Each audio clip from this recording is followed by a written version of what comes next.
Meron siyang buto sa loob. Ang sarap niyang nguyain. Ang sarap talagang nguyain nitong dates na to, dried dates. Ito, paubos na yung 200 grams. Bali, pangalawang 200 grams ko na to. Dalawa, or buy one, take one kung na-avail ito, and konti na lang siya. Ayan. Pangalawa na to, ay nagustuhan talaga namin, at nag-order ulit ako nung buy 5, take 5 nila. Hinihintay pa namin siyang dumating, kasi ipapatikim ko ito kina mama at papa.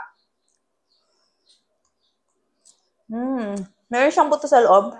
Ang sarap niyang nguyain. Nakaka-enjoy siyang nguyain. Tapos, yung gusto ko dito, yung ganito, yung malalaki siya, ganyan. Kapag ganyan siya kalaki, ang tamis, tapos ang sarap.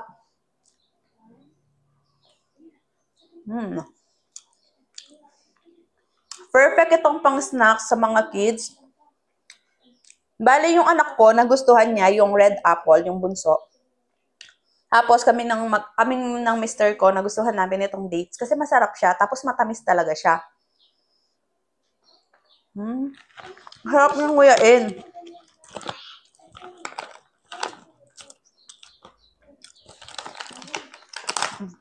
Pinipili ko yung ganito, yung malalaki.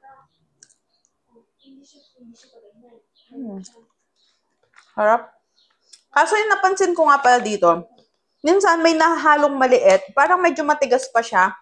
I think hindi pa yun hinog, ganun. Ewan ko Pero may maliit. Pero mangilan lang naman, hindi naman 50%. So, konti lang talaga. So, kung gusto nyong itry ito, magli-link in ako dito sa Yellow Basket. Itry nyo na. Healthy snacks, perfect for kids and for family.